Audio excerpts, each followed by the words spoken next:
9월 20일 중등부 온라인 예배를 시작하도록 하겠습니다. 헬리병의 그 여인의 믿음처럼 우리 렘넌트들의 믿음이 하나님 앞에 정말 보시기에 시원할 만큼 그 믿음을 보이는 귀한 언약의 시간 되길 기도합니다. 우리 꿈의 발자취 신나게 찬양하도록 하겠습니다.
꿈의 발자취 꿈의 발자취를 따라 말씀의 인도를 따라 한 걸음씩 언약의 여정 걸어가리 하나님께 감사하며 주께 찬양을 드리며 시대 살릴 우리 한 번 더 찬양하도록 하겠습니다. 왕들을 살릴 너는 렘넌트 세상을 살릴 하나님 자녀 언약의 꿈이 이루어질 그 길을 가는 꿈의 주인공 주님 주신 꿈이 펼쳐지리라 그 꿈을 누리고 기다리는 너는 렘넌트 꿈의 발자취를 따라 말씀의 인도를 따라 한 걸음씩 언약의 여정 걸어가리 하나님께 감사하며 주께 찬양을 드리며 시대 살릴 꿈의 발자취를 되리라 꿈의 발자취를 따라 말씀의 인도를 따라 한 걸음씩 언약의 여정 걸어가리 하나님께 감사하며 주께 찬양을 드리며 시대 살릴 성이시 되리라. 아멘. 하나님께 영광의 박수 올려드리도록 여러분은 왕들이 살리고 시대 살릴 하나님의 주역으로 부르신 렘넌트입니다. 그 사실을 기억하며 하나님께 최고로 감사하고 최고로 믿음을 드리는 귀한 시간 되길 원합니다. 우리 다 같이 찬양하도록 하겠습니다.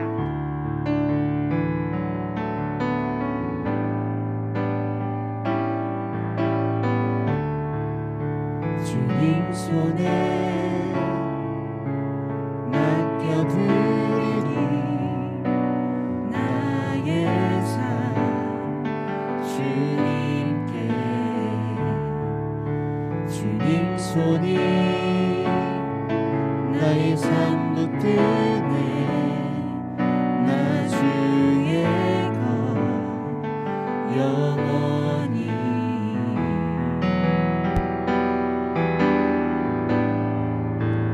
내가 믿는 분 예수 내가 속한 분 예수 삶의 이유 되시네 내 노래 되시네 내가 믿는 분 예수 내가 속한 분 예수 삶의 이유 되시네 내 노래 되시네 전심으로 주와 함께 걸어가리라.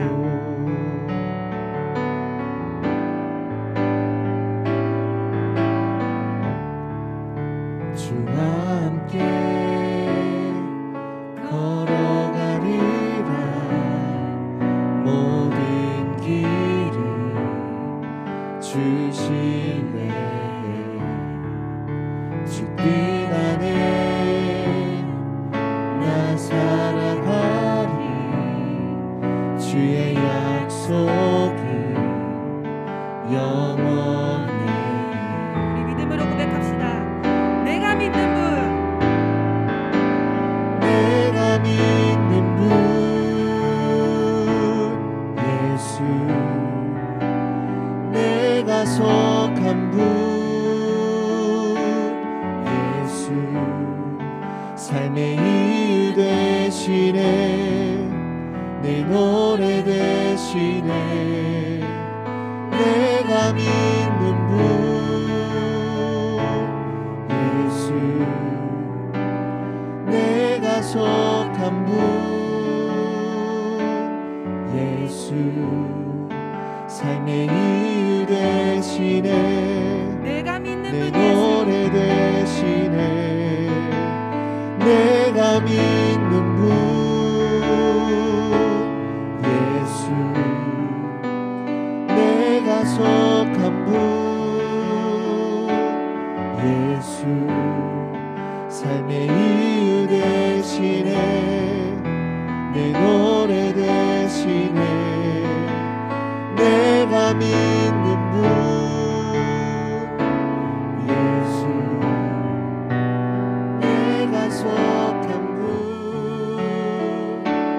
예수 삶의 이유 되시네 내 노래 되시네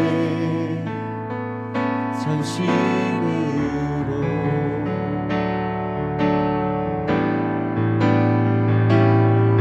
기억하려 내가 너의 모든 문제를 이미 다 해결해 놓았단다 기억하렴 너와 함께하는 나를 영원히 함께한단다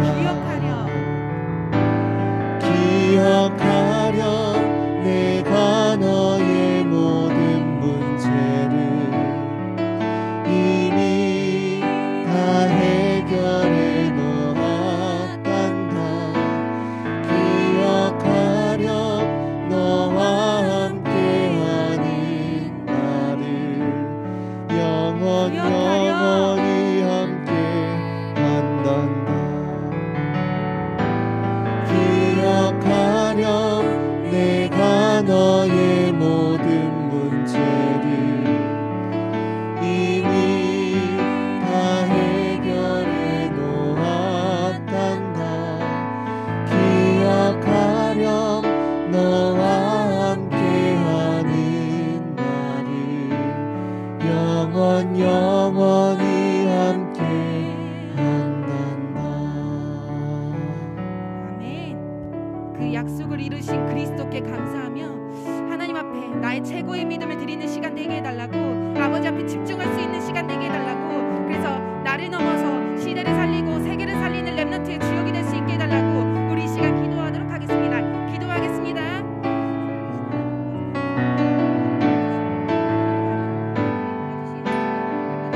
하시고 사단에게 속는 삶이 아니 하나님이 주신 영적 자존감으로 살게 해주세요. 세상의 기준이 아니 하나님의 기준으로 언약 잡고 미를 보고 누리는 삶을 살게 해주세요. 예수 그리스도의 이름으로 기도드립니다.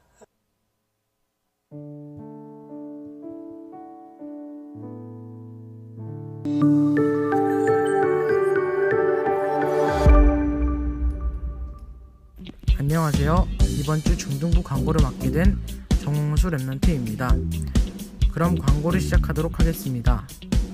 1. 중등부 예배 안내입니다. 중등부 예배는 랩런트들의 안전과 건강을 위해 당분간 온라인 예배로 드려집니다. 2. 헌금 안내입니다. 온라인 예배를 드리는 랩런트는 온라인 헌금으로 드리면 됩니다. 그럼 광고를 마치겠습니다. 감사합니다. 네, 감사합니다. 우리 하나님 말씀 찾아보겠습니다. 은혜 받고 성취될 하나님의 말씀은 에베소서 1장 13절에서 14절 말씀입니다. 에베소서 1장 13절에서 14절 말씀, 우리 여러분 있는 현장에서 성경을 다 찾아서 우리 함께 보도록 하겠습니다. 네, 우리 다 찾으셨으면 우리 한 목소리로 합독하도록 하겠습니다. 준비 시작. 그 안에서 너희도 진리의 말씀 곧 너희의 구원의 복음을 듣고 그 안에서 또한 믿어 약속의 성령으로 인치심을 받았으니 이는 우리 기업의 보증이 되사 그 얻으신 것을 속량하시고 그의 영광을 찬송하게 하려 하심이라. 아멘. 네, 우리 여러분 있는 자리에서 믿음의 고백 하나님께 드리겠습니다. 큰 목소리로 여러분들 부모님이 쟤 왜 저래 할 만큼 여러분 큰 목소리로 고백하시기 바랍니다. 나는 구원받았습니다.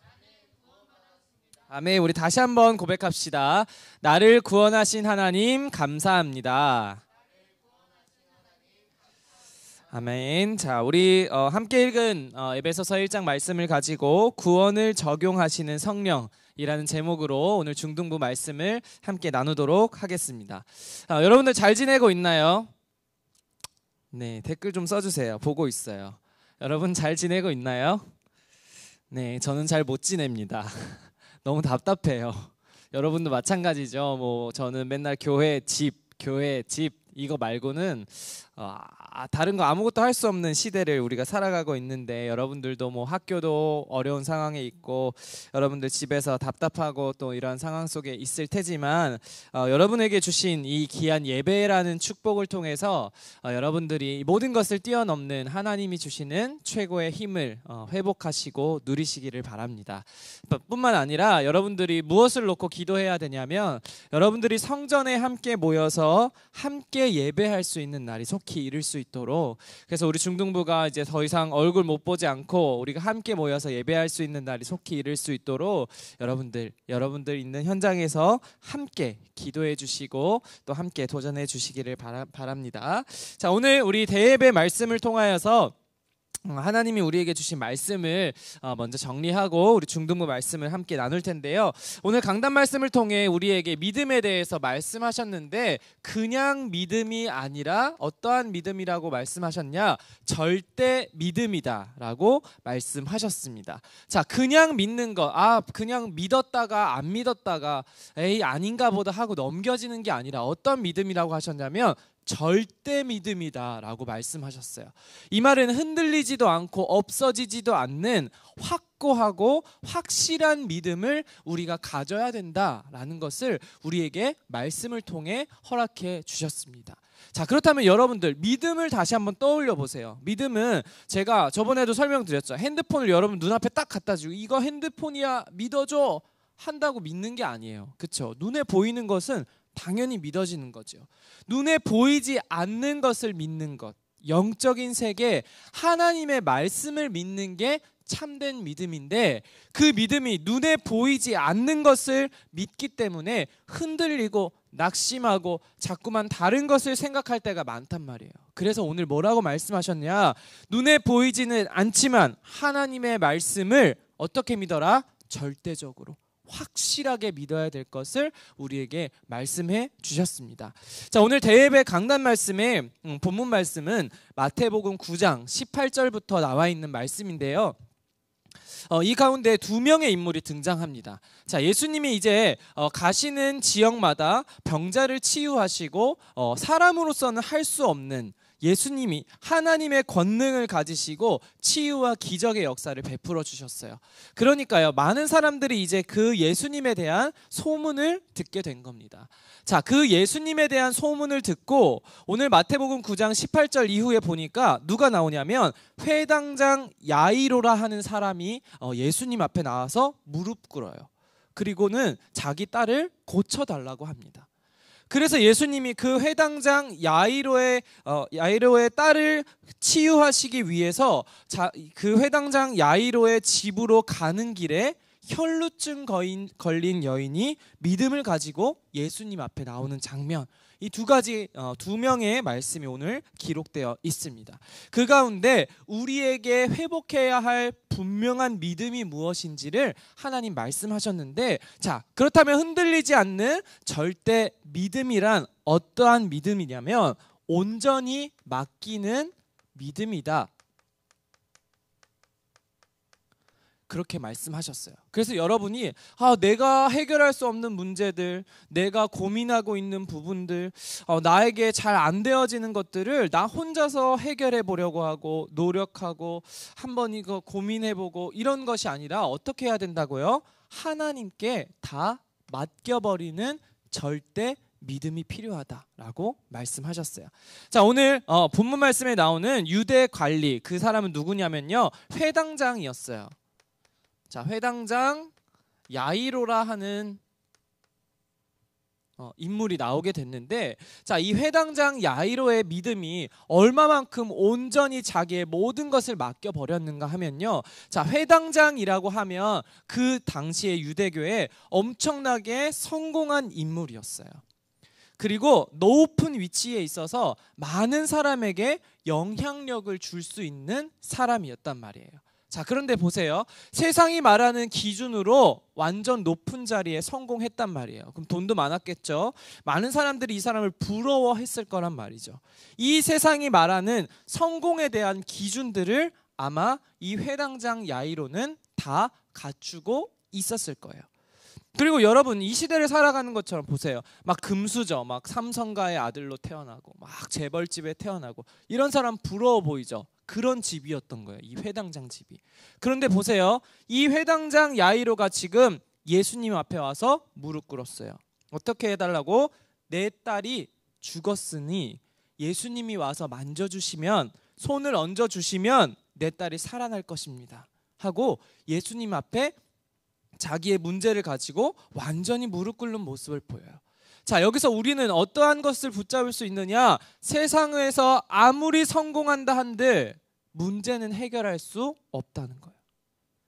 아무리 부러워하고 아무리 영향력이 있고 아무리 뛰어난 위치에 있다 한들 자기 문제 하나도 스스로 해결할 수 없다는 거예요. 자, 그 해결할 수 없는 문제가 바로 뭐였어요? 딸의 죽음이었다는 거죠. 자, 그런데 이 죽음까지도 예수님께서는 살리실 것이라는 확실한 믿음을 가지고, 절대 믿음을 가지고 이 회당장 야이로가 예수님 앞에 나아온 겁니다. 그래서 예수님만 오시면 이 모든 것이 해결될 것이라는 온전한 믿음, 확실한 믿음을 가지고 예수님 앞에 나아왔던 거예요. 자, 그런데 당시 시대 배경을 보면요, 이 회당장 야이로가 지금 예수님 앞에 무릎 꿇었다는 것이 엄청나게 큰 사건이에요. 사람들이 도저히 이해할 수 없잖아요. 세상의 기준으로는요, 수많은 것들을 가지고 있고 모든 것을 다 가지고 있는 이 회당장이 지금 별 볼 일 없는 시골 청년 앞에 무릎을 꿇었다는 거예요. 세상 사람들이 손가락질 할 수도 있고요, 비판할 수도 있고요, 세상 사람들이 저 사람 드디어 미쳤나 보다, 저 시골에서 온 예수라는 청년 앞에 무릎 꿇고 해결해달라고 빌고 있다. 저 회당장이 좀 이상해졌다라고 손가락질 받으며 비난받을 수도 있는 상황이었을 거예요. 그런데 이 회당장은요, 그 모든 것을 온전히 하나님께 맡기는 믿음이 있었다. 그 절대 믿음을 가지고 하나님 앞에 나아가서 예수님 앞에 무릎 꿇고 자기의 모든 것을 맡겨버린 거예요.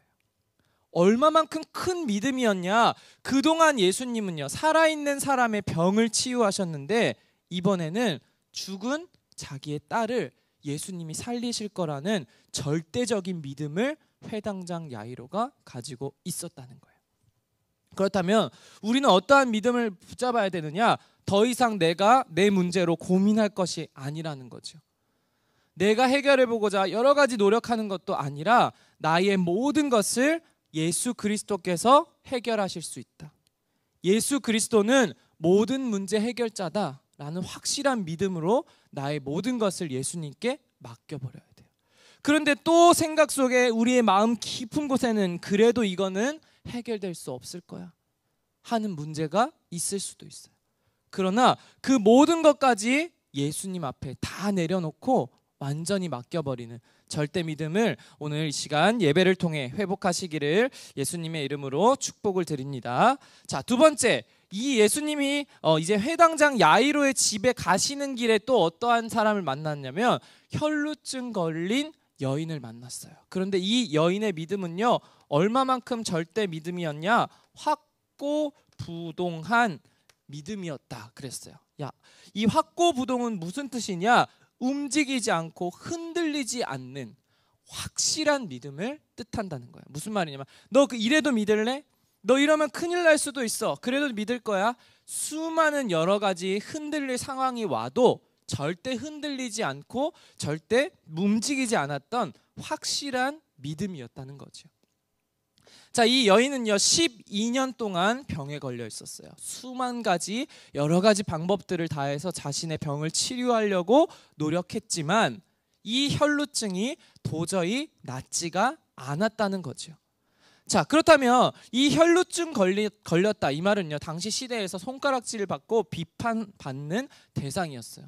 우리 지금 이 시대에 이런 일이 일어나면 큰일 나겠지만 당시의 시대는 막 병이 어떠한 병이냐면 죄 때문에 걸린 병이다 이런 병도 있었어요. 그리고 이 사람이 이상한 사람이기 때문에 이러한 병이 저 사람에게 왔다 막 이런 것을 많은 사람들이 다 동의하고 그대로 행했던 시대가 바로 이 혈루증 걸린 여인이 살아갔던 예수님의 공생에 사역했던 그 시대였단 말이에요.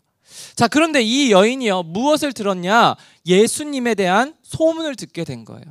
예수님이 병든 자를 치유하신다는 이 소문을 들었는데 이 소문을 들은 이 혈루증 걸린 여인이 확고부동한 믿음을 가지고 예수님 앞에 나와서 얼마만큼 이 믿음이 절대적인 믿음이고 흔들리지 않는 확실한 믿음이었냐면 예수님 말씀 안 하셔도 돼.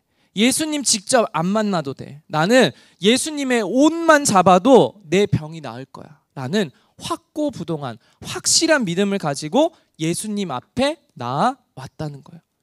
자, 그런데 얼마만큼 확고부동한 믿음이었냐면 자신의 생명을 걸고 예수님 앞에 나온 거예요. 왜 생명을 걸었냐면 당시 혈루증 걸린 여인은 부정한 여인이라 그랬어요. 그래서 유대교 사람들이요 돌로 쳐서 죽여요. 혈루증 걸린 여자를 길에서 마주치면. 왜 그러냐면 그 부정함이 나한테 옮게 된다고. 병만 옮는 게 아니라 그 죄까지 나한테 옮을까 봐 죄 때문에 병 걸린 사람은 돌로 쳐 죽이는 문화가 당시 문화였어요. 근데 보세요. 예수님이 지금 막 기적을 일으키고 다니니까 예수님 주변에 수많은 인파가 몰려있단 말이죠. 거기를 뚫고 예수님의 옷자락을 만지러 탁 나온 거예요. 얼마만큼 생명 걸었어요? 죽을지도 몰라요. 그리고 병이 나을지 안 나을지도 사실 모르는 일이잖아. 본 적이 없잖아요. 체험한 적도 없잖아요. 그런데 확실한 믿음을 가지고 이 여인이 예수님 앞에 나아왔다는 거예요. 그래서 여러분들도 이 혈루증 걸린 여인처럼 눈에 보이진 않지만 확실한 믿음을 가지고 승리하시기 바랍니다. 그런데 이 중요한 믿음이 어디로부터 생겼냐? 중요한 부분이 있다고 말씀하셨어요. 바로 그 부분은요 들었다 그랬거든요. 이 혈루증 걸린 여인이 예수님의 소문을 들은 거예요. 이 소문을 들어서 예수님 앞에 나아오게 됐고 그의 병이 치유되는 역사가 일어났다는 거예요.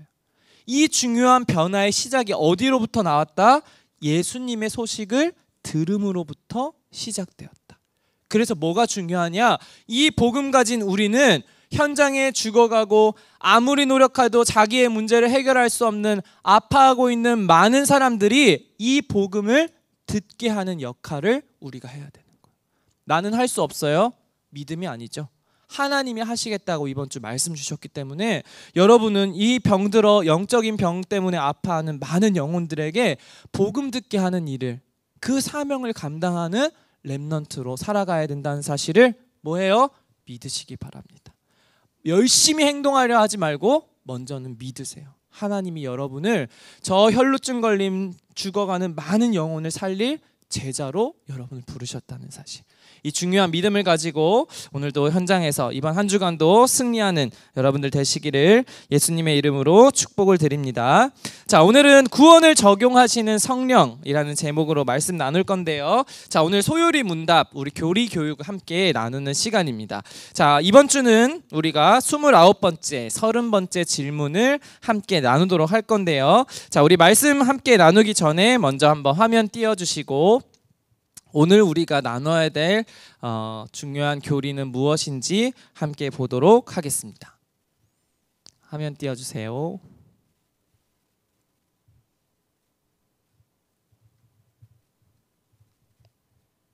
자, 화면이 준비되는 동안, 자, 오늘은 그렇다면 구원이 적용되는 부분을 우리가 함께 나누게 될 거예요. 자, 화면이 나왔네요. 자, 우리가 그리스도께서 29번째, 30번째 질문을 우리 함께 나눌 거예요. 제가 29문 29번째 질문 드리면 여러분들 대답이 뜰 거예요. 답을 함께 여러분 자리에서 함께 소리내어서 읽어주면 좋겠습니다. 자, 제가 질문할게요. 우리가 그리스도께서 값주고 마련하신 구속에 어떻게 참여합니까? 대답 시작. 우리는 그리스도께서 값주고 마련하신 구속을 우리에게 유효하게 적용하시는 성령의 사역에 의해 참여합니다. 자, 오늘은 구원이 나에게 어떻게 적용되는가인데, 자, 어떻게 참여하게 되냐면 성령의 사역에 의해 참여하게 된다고 말씀하고 있어요. 자, 다음 30번째 문항으로 넘어갈게요. 30번째 질문 보여주세요. 자, 제가 질문할게요. 성령이 그리스도께서 값주고 마련하신 구속을 우리에게 어떻게 적용하십니까? 대답해 볼까요? 시작. 성령은 우리 안에 믿음을 발생시키심으로 그리고 유효한 부르심 가운데 그리스도께 연합되게 하심으로써 그리스도께서 값주고 마련하신 구속을 우리에게 적용하십니다. 자, 오늘 하나님이 허락하시는 구속은 무슨 뜻이냐? 제목처럼 구원이라는 뜻이에요. 그 구원이 우리의 삶에 어떻게 적용되는지, 그리고 그렇다면 우리는 어떠한 삶을 살아야 되는지에 대해서 하나님 말씀을 함께 나눌 겁니다. 자, 그동안 우리가 쭉 살펴왔던 소요리 문답 교리 교육을 통해서 하나님은 타락하고 범죄한 인간이 죄와 비참함에 머물게 하지 않으시고 그들을 구속하기 위해 작정하고 섭리하셨다 말씀하셨어요. 그래서 구속자이신 예수 그리스도를 이 땅에 보내주시고 그 그리스도께서 세 가지 직분을 어떠한 상태에서 지난달에 우리가 함께 나눴던 낮아지시고 높아지신 상태에서 인간의 몸으로 십자가에 죽으시고 부활하셔서 승천하신 그 가장 낮아지시고 높아진 상태에서 이 구원의 사역을, 구속의 사역을 이루셨다라고 우리가 말씀을 배웠습니다. 그렇다면 이제 그 예수님이 그 구원을 이루셨잖아요. 그러면 그 구원이 여러분 자신과 어떻게 적용되는지가 29번, 30번 질문이라는 거죠. 그래서 여러분들이 그냥 아무 없이 그냥 예수는 그리스도구나, 나는 구원받았구나 아니라 나한테 어떻게 세밀하게 적용되는지 말씀을 정확하게 알고 있어야 돼요. 그래야 여러분이 흔들리지 않는 절대 믿음의 렘넌트로 살아간다는 거예요. 자, 그렇다면 오늘 하나님이 베푸시는 구원과 나와 어떻게 관계가 있는지 말씀을 굳게 붙잡고 승리하시기 바랍니다. 그런데 그렇다면 먼저 우리가 붙잡아야 될 것이 있어요. 바로 여러분이 정확하게 알고 있어야 되는 것은 바로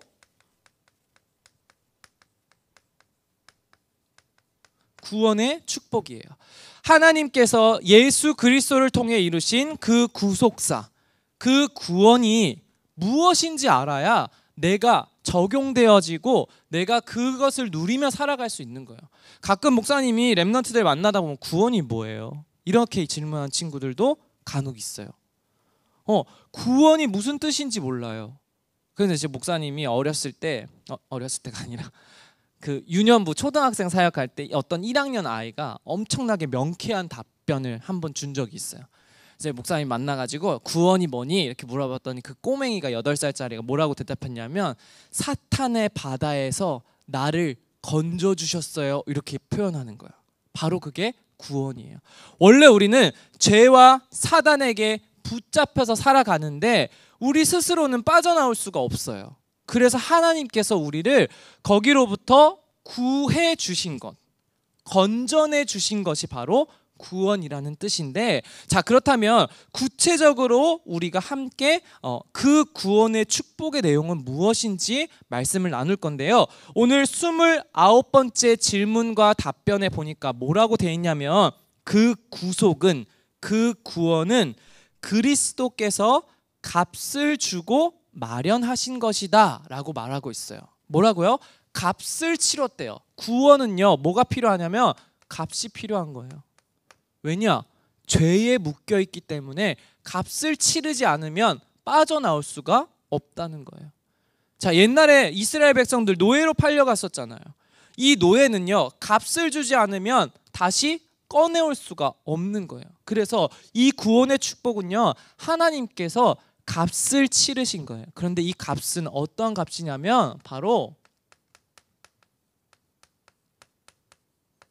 예수 그리스도의 피로 우리의 모든 죄를 해결하시기 위해 값을 주고 사셨다라고 그랬어요. 그래서 이 구원의 축복은요, 바로 무슨 축복이냐? 그리스도의 보혈로 우리의 모든 죄에 대한 값을 지불하시고 우리를 구해 주셨다. 이게 바로 우리에게 주신 최고의 구원의 축복이라는 겁니다. 자, 하나님은요, 우리가 아직 죄인인 상태에서 죄 가운데 빠져 있을 때 우리를 사랑하셔서 예수 그리스도를 보내주시고 십자가에 피 흘리시고 죽이심으로 하나님의 사랑을 확증하셨다. 이게 바로 구원의 축복인 것인데, 로마서 5장 9절 말씀에 보니까 제가 읽어드릴게요. 그러면 이제 우리가 그의 피로 말미암아 의롭다 하심을 받았으니 더욱 그로 말미암아 진노하심에서 구원을 받을 것이니 라고 말씀하고 있어요. 뭐라 그래요? 그의 피로 말미암아 우리를 의롭다 하신대요. 죄인이었던 우리를 의인으로, 예수 그리스도가 피를 흘리셔서 값을 내셔서 더 이상 죄인이 아니라 의인으로 살아간다. 그래서 우리를 거기로부터 건져내시는 구원에 이르게 하셨다라고 성경에 분명하게 말씀하고 있어요. 자, 뿐만 아니라 이사야 53장 5절 말씀에 보니까 그가 찔림은 우리의 허물 때문이요 그가 상함은 우리의 죄악 때문이라. 그가 징계를 받음으로 우리는 평화를 누리고 그가 채찍에 맞음으로 우리는 나음을 받았도다. 뭐래요? 예수 그리스도가 나 때문에 찔리고 고난당하고 고통당하고 채찍질을 당하셨다는 거예요. 뭘 치르려고? 값을 지불하려고.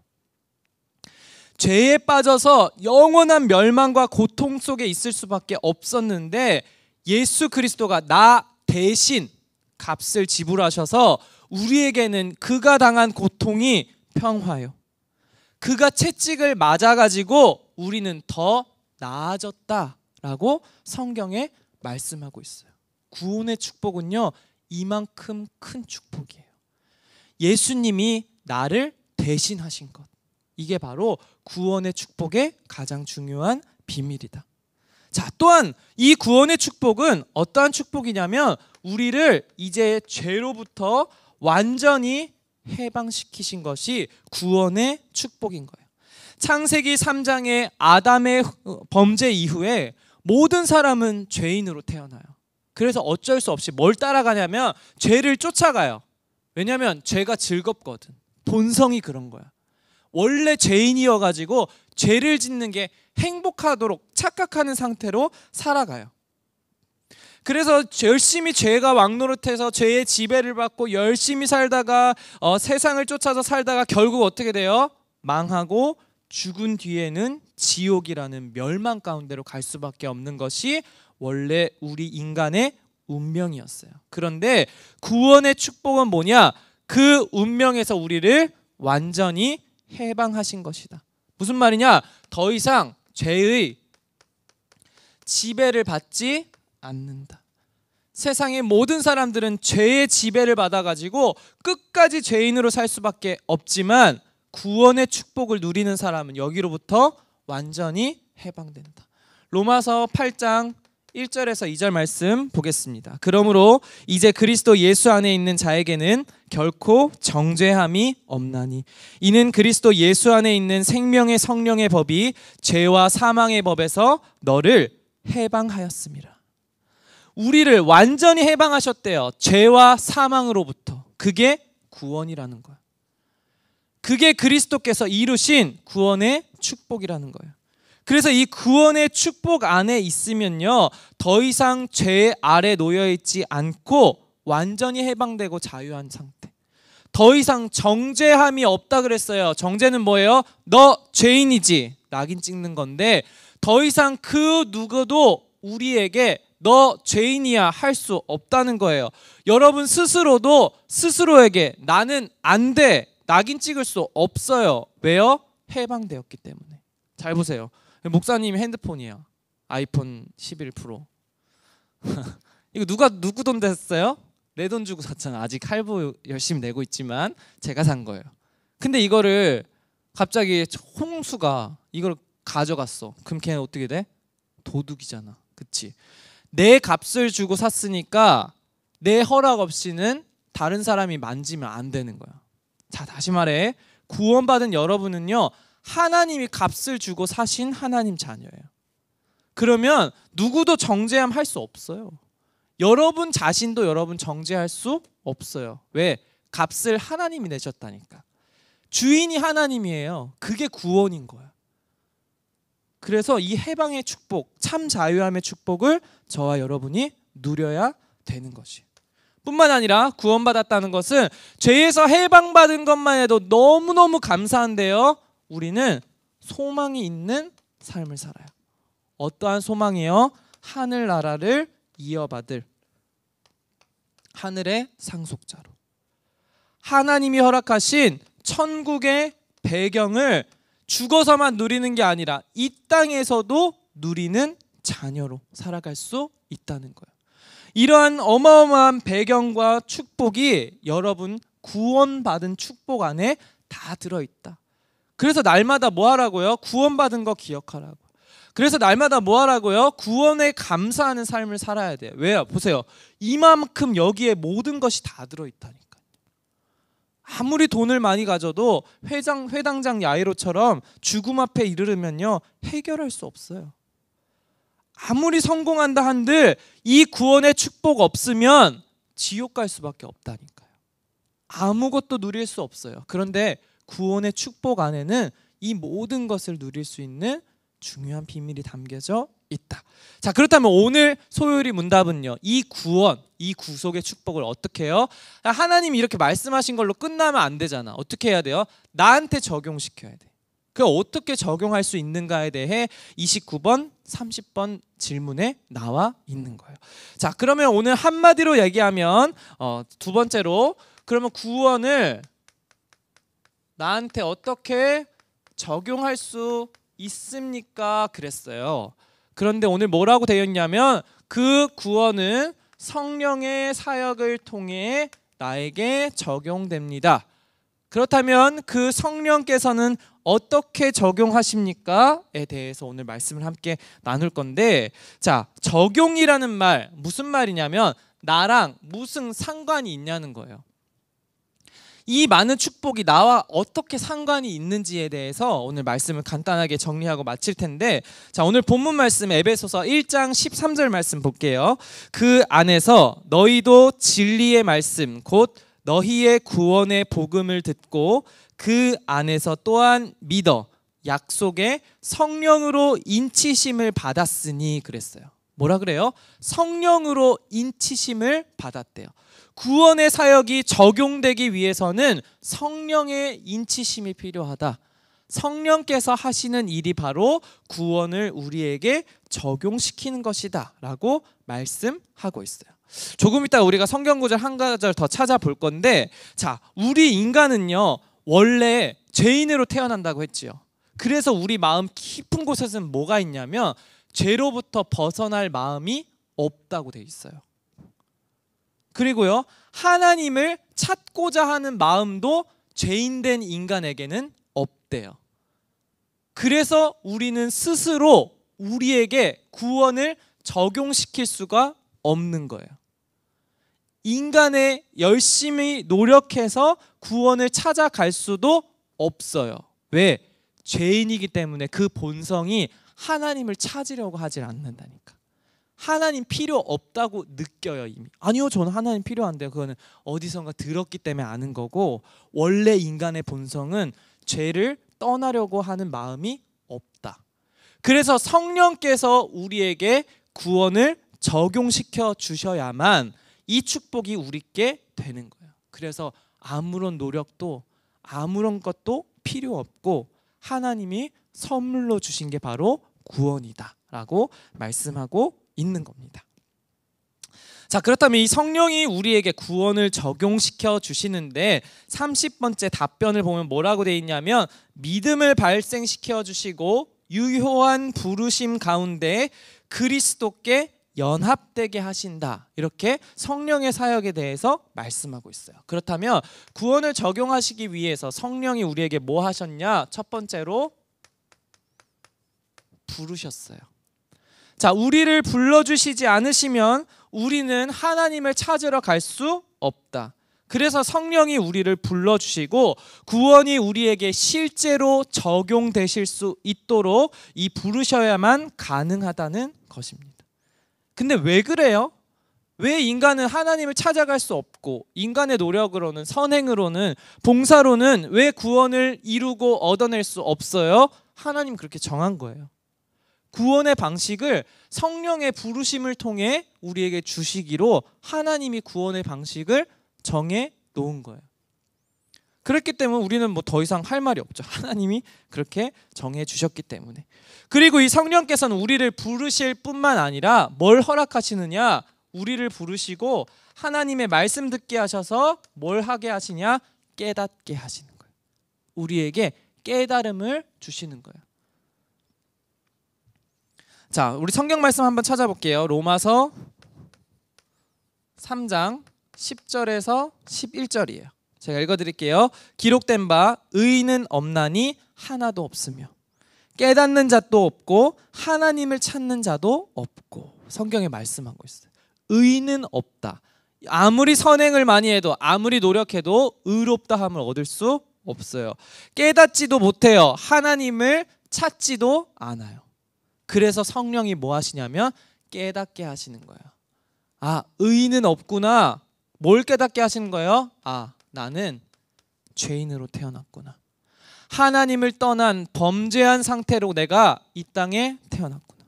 평생 거짓말한 적도 없고 도둑질한 적도 없고 사기친 적도 없고 누구를 때린 적도 없지만 나는 죄인이 맞구나. 깨닫게 하시는 거예요. 자, 또 뭐라 그래요? 하나님께서 어떻게 우리를 깨닫게 해 주시는가 하면요, 나는 죄인이기 때문에 그리스도가 나한테 필요한 거구나. 아, 나는 의인이 아니어서 어떠한 행동도 의로운 행동이 아무것도 없구나. 이러한 것을 깨닫게 성령이 역사해 주시는 거예요.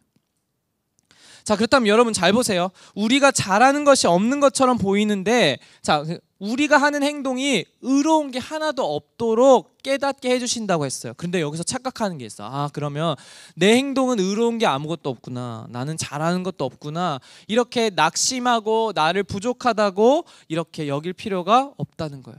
왜냐, 무슨 말씀을 하고 있는 거냐면, 뭘 깨닫게 하시냐면, 나는 나의 행동으로는 잘할 수 있고 의로운 게 아무것도 없기 때문에 예수 그리스도가 나에게 필요하구나라는 것을 깨닫게 하시는 거예요. 그래서 여기 절대 헷갈리면 안 돼요.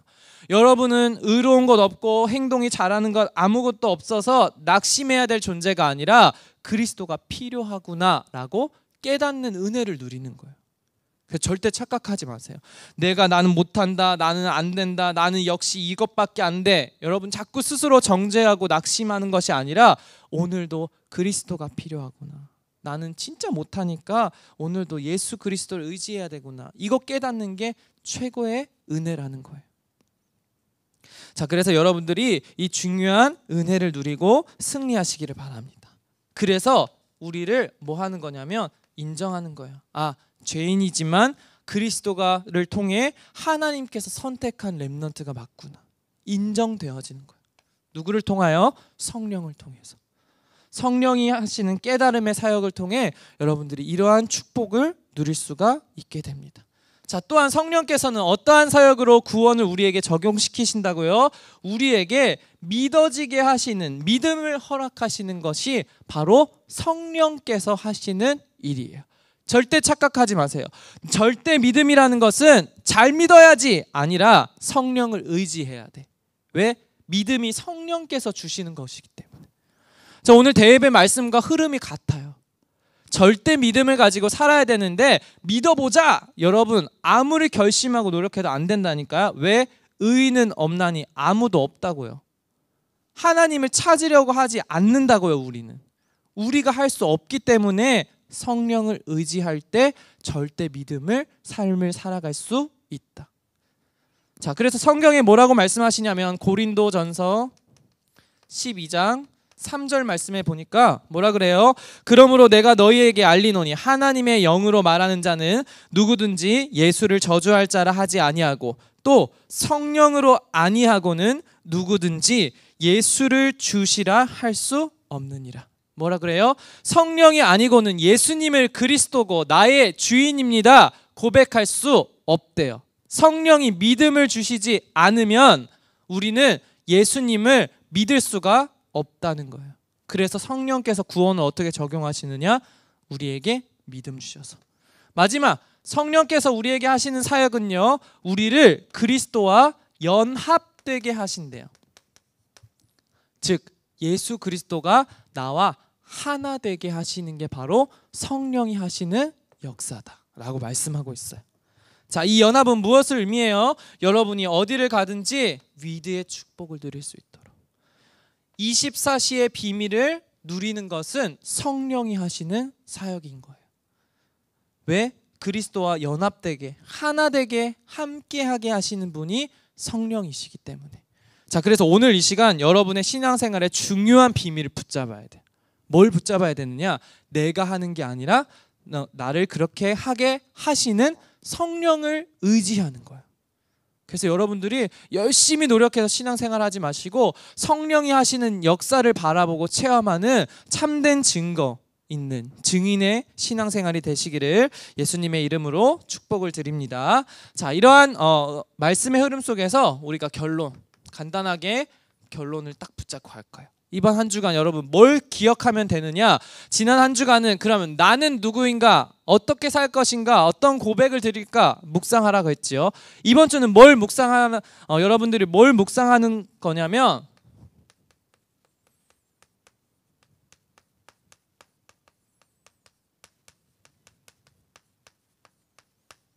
자, 끊임없이 기억하세요. 항상 기억하세요. 나는 하나님의 사랑받은 자구나.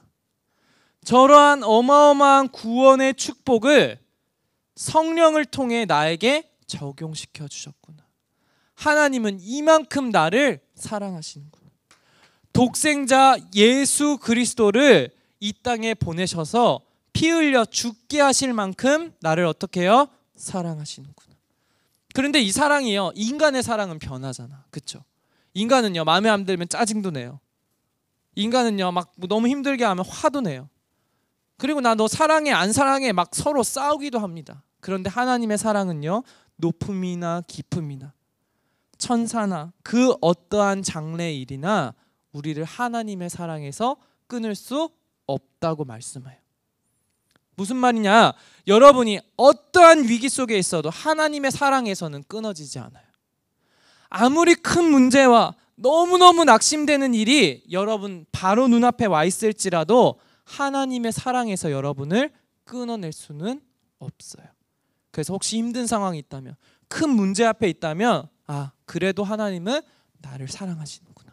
이거 한 줄만 붙잡으세요. 몇 글자야? 한 10글자 되네요. 이 10글자만 기억하세요. 이번 한 주간 여러분은 이 구원의 축복이 여러분에게 성령을 통하여 적용된 하나님의 사랑받은 자예요. 이 사실은 절대로 변하지 않습니다. 자, 그래서 오늘 주신 말씀 붙잡고 구원의 축복을 여러분의 삶의 현장 가운데 최고로 누리시기를 예수님의 이름으로 축복을 드립니다. 이 시간 우리 함께 주신 말씀의 언약을 붙잡고 함께 찬양하기 하면 좋겠는데요. 창조주 나의 하나님이란 찬양입니다. 창세전에 여러분들을 선택하신 하나님, 그리고 성령을 통하여 그 구원의 축복을 하나님이 여러분에게 적용시켜 주셨습니다.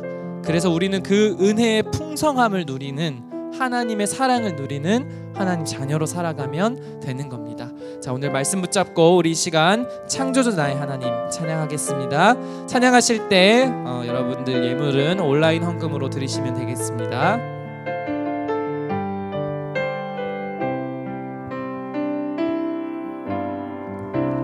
창조주 나의 하나님, 창세전에 나를 택하사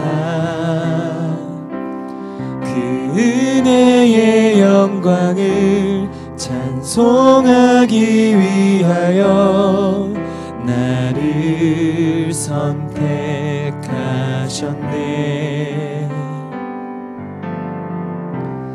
미리 정하신 뜻대로 어둠에서 나를 불러내어 하나님의 약속에 자녀 삼아 주시고 주의 뜻을 내 안에 이루시네. 긍휼에 풍성하신 하나님이 그리스도 예수 안에서 하늘에 속한 신령한 복을 주시기 위해 날 구원하셨네. 오는 여러 세대에 나타내시네. 그네의 지극히 풍성함을 내가 무엇을 더 원하리요. 나의 소망 오직 주 긍휼에 풍성하신 하나님이, 긍휼에 풍성하신 하나님이 그리스도 예수 안에서 하늘에 속한 신령한 복을 주시기 위해 날 구원하셨네.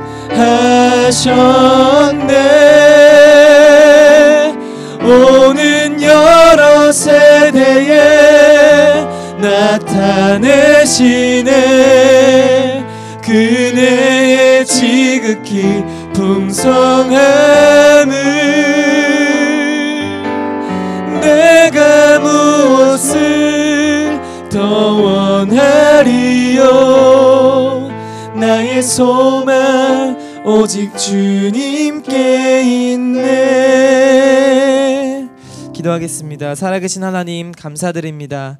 창세전에 우리를 선택하여 주시고 놀라우신 예수 그리스도의 은혜로 말미암아 구원의 축복을 누리는 하나님의 사랑받은 렘넌트로 살아갈 수 있도록 인도하여 주심에 감사를 드립니다.